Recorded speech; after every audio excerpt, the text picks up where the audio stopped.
Assalamualaikum warahmatullahi wabarakatuh. Saya di sini atas nama Muhammad Naufal Lusni dengan NIM G1D020043 akan membahas mengenai estimasi titik, di mana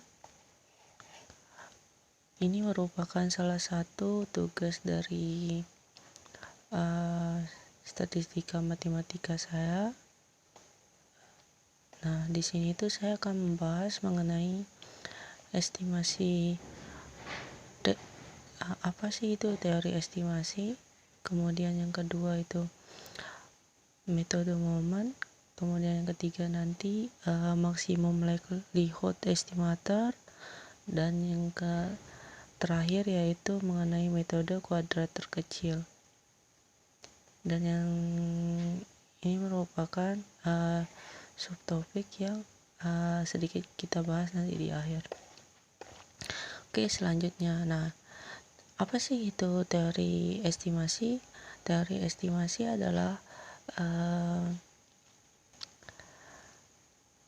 hubungan antara populasi yang sudah kita pelajari sebelumnya itu dengan random sample.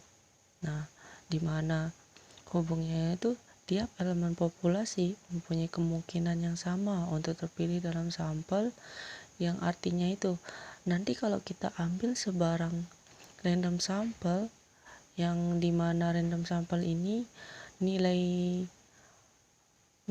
itu kita tahu bahwa itu adalah nilainya statistika, kayak misalkan rata-rata, kemudian variansi, kemudian simpangan baku gitu. Nah, di sini itu ini yang kita jadikan sebagai estimasi untuk mengestimasi parameter ini, dimana yang kita tahu itu adalah parameter ini ialah kayak mu, kemudian sigma, kemudian sigma kuadrat. Selanjutnya yaitu, nah, di sini tuh estimasi terbagi menjadi dua, ada estimasi titik dan estimasi selang.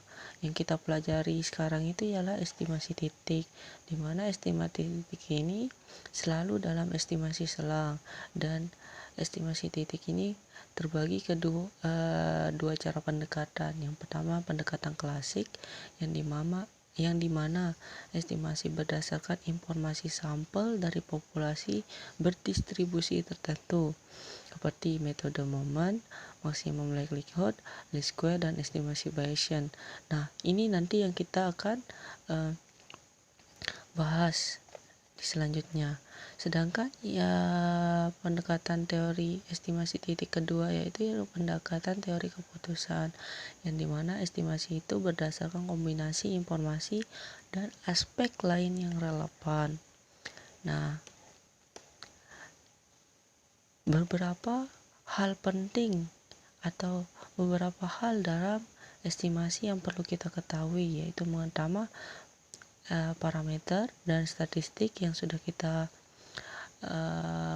bahas tadi. Kemudian yang ketiga yaitu estimator dan estimasi.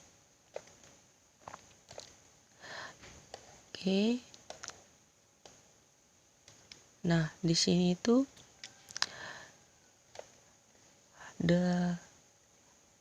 maksudnya di sini itu adalah hubungan antara estimasi titik dan juga unknown parameter atau parameter yang tidak diketahui, dimana kita tidak ketahui parameternya kan dari theta. Nah, di sini itu kita dikasih tahu bahwa ini merupakan suatu parameter yang tidak diketahui. Nah, yang mempunyai probabilitas distribusi atau peluang distribusi fx theta. Nah, kemudian kita akan cari tahu gitu, apa sih estimasi yang kita dapat, yang bisa kita lakukan, yaitu dengan mengambil beberapa data atau beberapa sampel. Misalkan nih di sini tuh ngambilnya X1 sampai dengan Xn, maka nanti kita akan menemukan suatu peluang dari sampel-sampel ini, dan kemudian dari sini tuh kita dapat mengestimate atau mengestimasi nilai tetanya itu, yaitu nilai teta topi yang bernilai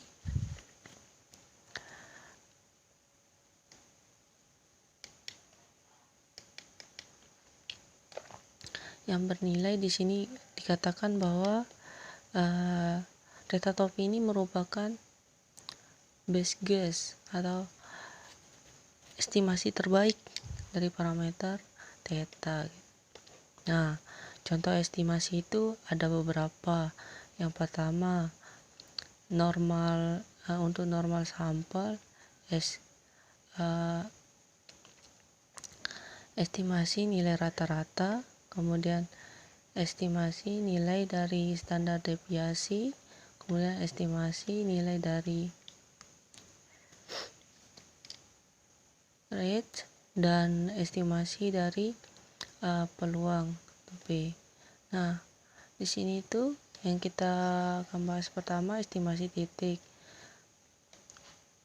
Gimana sih caranya kita mengestimasi suatu titik? Nah, di sini tuh kita pertama menentukan suatu nilai dugaan untuk parameter populasi. Bagaimana mengestimasi parameter populasi theta? Kemudian di sini bagaimana mengetahui penduga atau estimator yang didapatkan merupakan estimator yang baik gitu. Nah, dari sini itu kan kita dapatkan bahwa metode estimasi itu ada beberapa yang kita bisa gunakan. Yang pertama itu metode momen, kemudian metode maksimum likelihood, kemudian metode kuadrat terkecil atau least square, dan estimator bias. Oke, selanjutnya yaitu pertama ini kita menggunakan metode momen, di mana metode momen ini mengatakan bahwa estimator ditentukan dengan menyamakan K momen sampel pertama dengan K momen populasi yang bersesuaian. Nah, momen sampel ke K dari suatu himpunan pengamatan dari sampel X1 sampai dengan Xn adalah rata-rata dari pangkat K mereka. Nah, momennya itu adalah rata-rata dari pangkat mereka, atau dengan kata lain kan yang ini tuh kan misal kalau sampel ke K, misalnya sampel nanti yang ini kan misalkan nih langsung saja ke contoh 13 ya. Kan di sini itu kita dapatkan berikan sebuah sampel dengan ukuran N, di mana B-nya itu estimator B-nya itu sama dengan 1, kemudian gunakan estimator dengan metode momen untuk menyelesaikan fungsi untuk mengetahui parameter dari A ini kan. Nah, kan solusinya itu nih, kita punya bahwa tadi itu kan menurut definisi dari metode momen itu kan kita harus menyamakan K momen sampel pertama dengan K momen populasi yang bersesuaian. Nah, di sini tuh di mana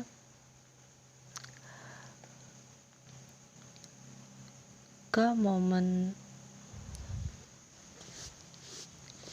sampelnya itu ialah X kan,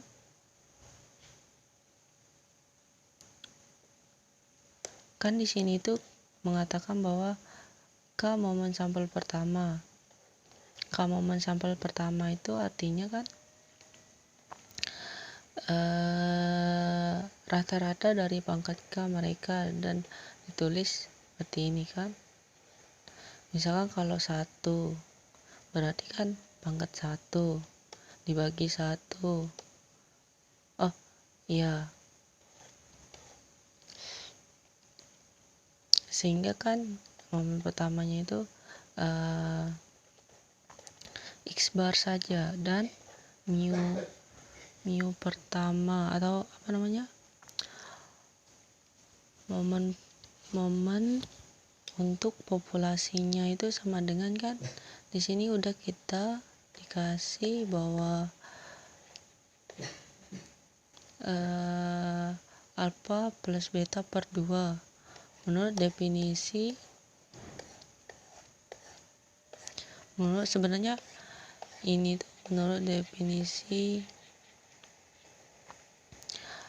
ini apa namanya, teorema pertama. Di sini kita langsung bisa dapatkan bahwa mu pertamanya itu adalah alfa plus beta.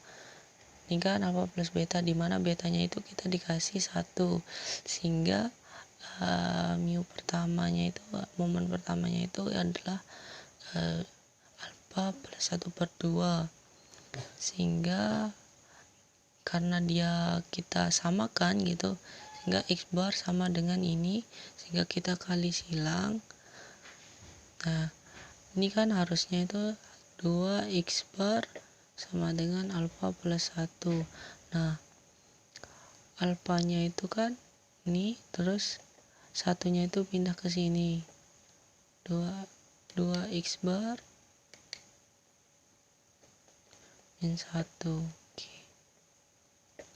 Kan sama kan. Oke, jadi kita dapat mengestimasi nilai alfanya itu sama dengan 2X bar dikurangi 1. Nah menurut definisi di sini itu kita dapatkan bahwa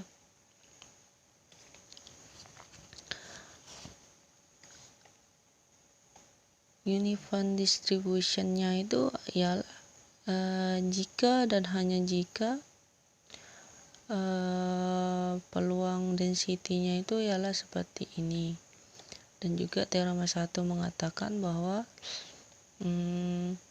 the mean of uniform distribution is given by, mu-nya itu sama dengan alfa plus beta per 2, dan sigma kuadrat sama dengan 1 per 12 beta min alfa kuadrat. Oke, selanjutnya yaitu ini contoh 14. Nah contoh 14 ini kita disuruh untuk menentukan estimasi dari parameter A dan B dari dengan ukuran sampel yang kita ambil nanti, sampel random yang kita ambil nanti adalah N, dengan A itu merupakan dengan dari sebuah populasi gamma. Nah sampel 14 ini sebenarnya contoh 14 ini sebenarnya nanti akan perlahan terjawab oleh definisi sama teorema ketiga ini. Teorema ketiga ini kan mengatakan, definisi kedua ini kan mengatakan bahwa sebarang variabel X yang dimana itu merupakan distribusi gamma, maka berlaku probability density ini adalah ini untuk alfanya lebih dari 0 dan betanya lebih dari 0. Nah teorema 3 juga mengatakan bahwa the mean rata-rata dan varians dari distribusi gamma ialah yang kita ketahui dari teori peluang yang sudah kita pelajari, bahwa mu nya itu sama dengan alfa kali beta dan variansnya itu sama dengan alfa dikali beta kuadrat. Nah, ini buktinya itu kita bisa dapat buktikan menggunakan teorema yang estimasi parameter tadi, di mana kan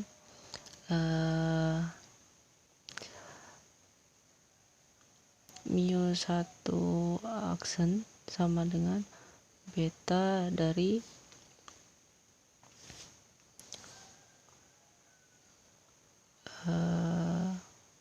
mega alpha plus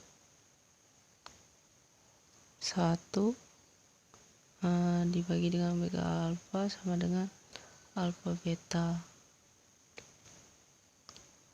Nah, di sini itu kita juga bisa dapatkan dari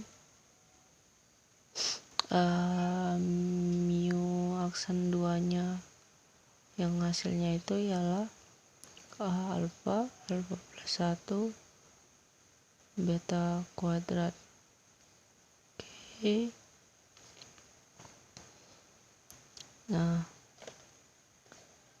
sini tuh untuk mencari momennya itu kan kita perlu lihat yang ini kan ekspektasi pertama dari X itu ialah ini X integral dari 0 sampai eta hingga dari X 1 per beta pangkat alpha omega alpha dikalikan dengan X alpha min 1 pangkat alpha min 1 kali E pangkat min X per beta dx. Nah, di sini itu kita langsung dapatkan alpha dikali dengan beta. Nah, untuk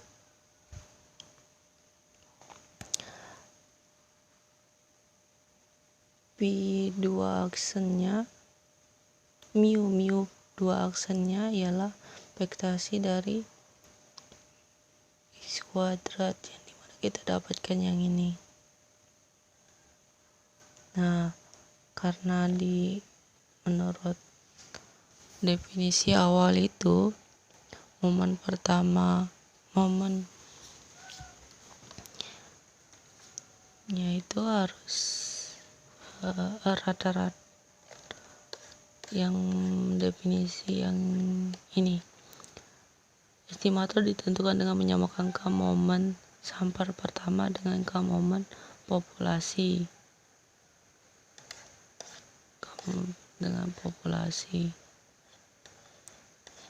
Nah, di sini kan kita samakan nanti yang ini dengan ini. Kita ketemu K momen sampelnya yang ini. Kemudian yang kita ketahui bahwa K momen populasinya itu adalah apa kali beta. Nah, di sini itu kita bisa langsung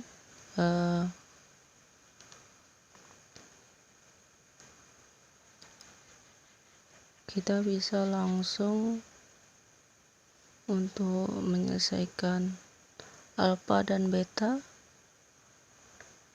Nah, kita bisa estimasi dua parameter dari gamma distribusi gamma tadi, yaitu alpha topi sama dengan M aksen 1 kuadrat dibagi M aksen 2 dikurangi M1 aksen kuadrat, dan betanya itu sebaliknya M2 aksen min M1 aksen kuadrat per M aksen 1, sehingga kita dapat bahwa M1 aksennya itu sama dengan X bar, dan M2 aksenya itu sama dengan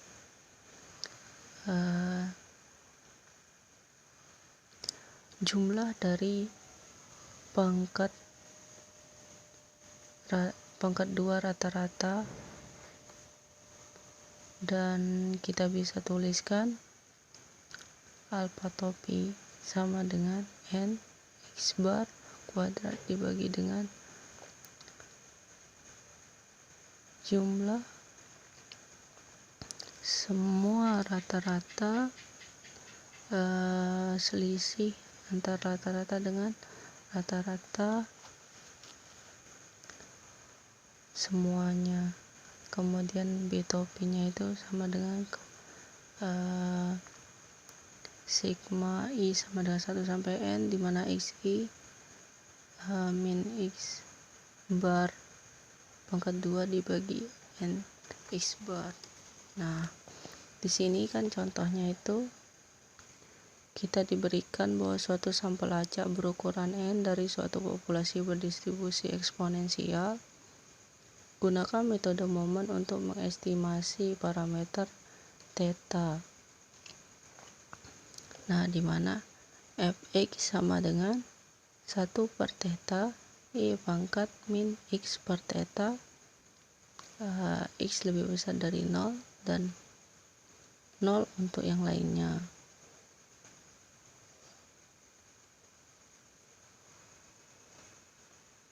Nah, yang perlu kita ketahui juga ini mengenai exponential distribution yang kita dapatkan.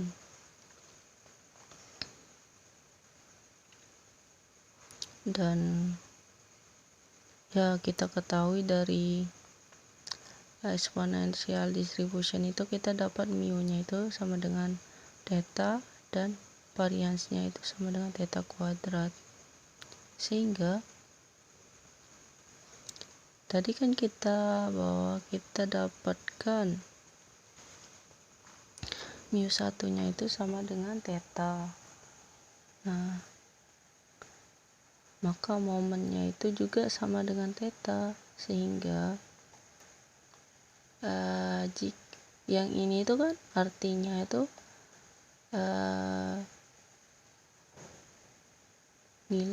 jumlah nilai rata-rata dibagi dengan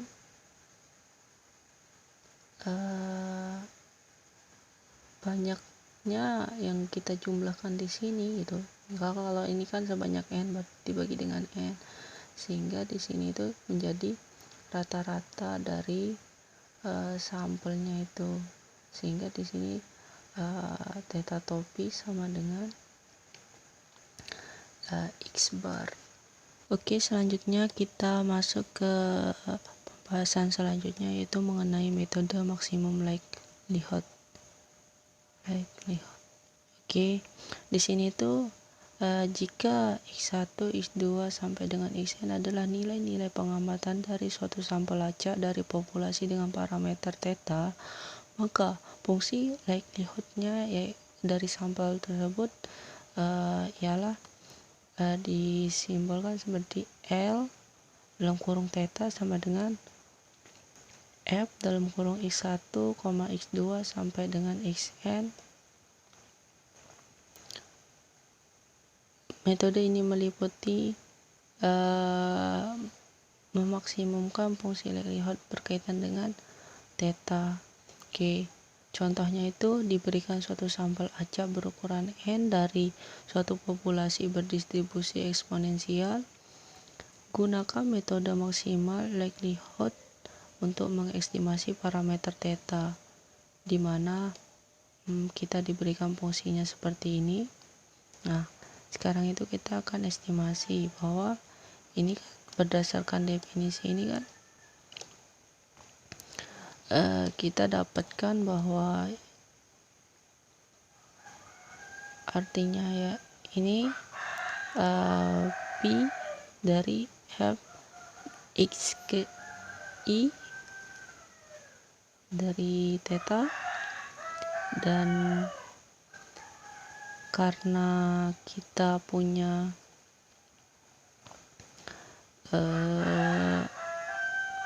fungsinya itu 1/θ E pangkat min X ke I dibagi dengan theta, maka berdasarkan sifat perkalian kan, ini sebanyak N dan ini juga kita kalikan sebanyak N, sehingga di sini tuh jumlah X ke I nya itu kita tambahkan. Kemudian kita dapatkan bahwa ini kan karena pembagi, kita bisa jadi naikkan jadi minus 1 kali N kan, sehingga min N, dan juga ini tetap. Nah, kita dapatkan ini, kemudian kita sama-sama lenkan kedua ruas sehingga kita dapat bahwa len dari likelihood theta atau L theta sama dengan min N len theta min 1/θ sigma I sama dengan 1 sampai N X ke I. Nah, kenapa E nya di sini hilang? Karena kan len kita E kan saling inverse gitu, eksponensial sama logaritma natural itu kan saling inverse, sehingga hasilnya 1. Kemudian ini kan tinggal nih aja. Oke, selanjutnya setelah itu kita turunkan terhadap theta. Yang kedua ini kita turunkan terhadap theta.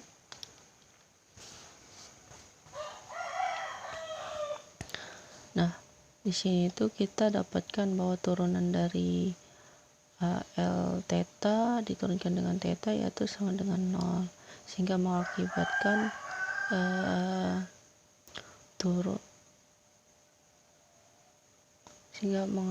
mengakibatkan ini juga sama dengan 0, sehingga kita dapatkan theta topinya itu sama dengan X bar.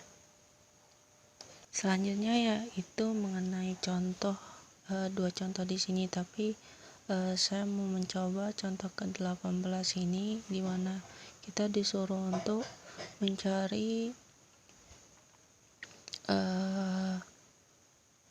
maksimum likelihood estimate atau estimasi likelihood maksimum dari dua parameter ini, dimana sampelnya itu kita diberikan X1 sampai dengan Xn. Nah, di sini itu sebenarnya langkah awalnya kita mempunyai suatu fungsi, kan kita udah dikasih estimate kan dari mu ma sigma kuadrat. Nah, di sini itu kita punya fungsinya itu 1/sigma ke 2pi E pangkat min setengah X bar min mu dibagi dengan sigma kuadrat 0, dimana ini itu kita hingga sampai dengan hingga, terus ini nolnya ini untuk lainnya. Ya, secara intuisi kan tadi kita dapatkan bahwa kalau kita punya ini kan kita kalikan sebanyak n kali kan, sehingga kita dapatkan nanti pi dari I sama dengan 1 sampai n untuk fungsi f yang ini X I koma mu sigma kuadrat. Nah, di sini tuh nanti kita dapatkan kalau kita dapatkan hasilnya itu ini kan dikali sebanyak n, berarti ini pangkat n kan, akar 2pi pangkat n dikali dengan E yang ini itu sebanyak sigma dari I nya sama dengan 1 sampai dengan n, sehingga E pangkat min setengah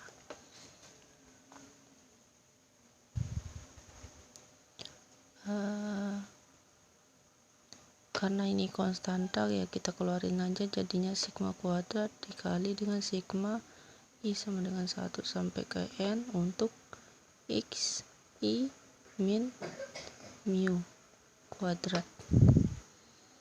Oke, sudah kita ketemu hasil dari likelihoodnya, kemudian kita samakan sama-sama kali len kedua ruasnya. Nah, ini kita hapus dulu. Setelah kita dapatkan yang tadi itu kan sebanyak n kan, pangkatnya juga sebanyak n, dan juga kita sigmakan sampai dengan n. Nah, kita dapatkan sama dengan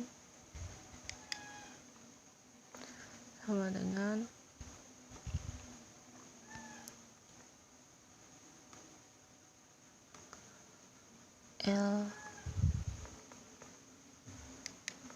mu kuadrat sama dengan len dari hasil yang tadi 1 per akar 2pi pangkat n dikali E, ini lennya itu untuk semua ya, min 1 per 2 sigma kuadrat dikali sum dari ini Pn dari xi min pi kuadrat. Nah, yang ini tuh kita dapatkan bahwa sama dengan min n per 2 len kuadrat min n per 2 len 2pi min 1 per 2 sigma kuadrat dikali dengan I sama dengan 1 xi min mu kuadrat. Ya karena ini kan kayak tadi kan hilang, jadinya 1, sedangkan minusnya itu kan ke sini, sehingga nanti kita turunkan yang ini tuh, sehingga kita dapatkan hasil akhirnya itu langsung saja ya. Hasil akhirnya itu min n per 2 kuadrat plus 1 per 2 pangkat 4 sigma n sama dengan 1, kemudian dari xi dikurangi x bar, karena masih populasi ya, karena ini mu kuadrat. Nah, yang ini itu hasil dari turunan mu sigma kuadrat terhadap sigma kuadrat. Maka dari itu kita dapatkan yang ini itu sama dengan 0, yang ini itu sama dengan 0, kemudian yang ini juga sama dengan 0. Nah, jadinya kita dapat bahwa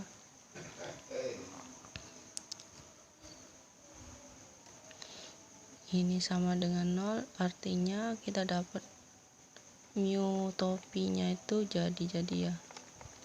Jadi kita dapat mu topinya itu sama dengan 1 per n dari sigma I sama dengan 1 n xi itu sama dengan x bar, kemudian kuadrat sama dengan 1 per n sigma I sama dengan 1 Pn dari xi min x bar kuadrat. Nah, sama dengan sama dengan oke. Maka ini udah terbukti kan. Oke, selanjutnya yaitu kita membahas mengenai metode least square atau metode kuadrat terkecil, yang dimana itu digunakan untuk estimasi parameter suatu fungsi dengan parameter yang linier, dilakukan dengan meminimumkan jumlah kuadrat error atau simpangan. Banyak digunakan pada estimasi parameter regresi linier. Nah, di sini itu kan sebenarnya kita hanya bermain dengan YI sama dengan alpha plus beta XI ditambah E-nya ini merupakan standar errornya, sehingga standar error EI kuadratnya sama dengan YI min alpha min beta XI kuadrat. Fungsi jumlah kuadrat errornya yaitu seperti ini, dan juga persamaan normalnya itu seperti ini. Nah, sehingga estimasi dari itu dari ini kita dapatkan bahwa betopinya sama dengan n sigma dari I sama dengan 1 sampai n dari xi yi dikurangi dengan sigma I sama dengan 1 n xi dikalikan dengan sigma 1 n dari yi dibagi dengan n dari sigma I sama dengan 1 sampai n xi kuadrat dikurangi dengan sigma I sama dengan 1 sampai n xi kuad. Xi nya ini sama sigmanya itu dikuadratkan. Nah, dimana dengan atopinya itu sama dengan sigma dari I sama dengan 1 sampai n dikurangi dengan beta topi dikalikan dengan I sama dengan 1 sampai n xi dibagi dengan n. Oke, mungkin cukup sekian dari saya, kurang lebihnya saya mohon maaf. Wassalamualaikum warahmatullahi wabarakatuh.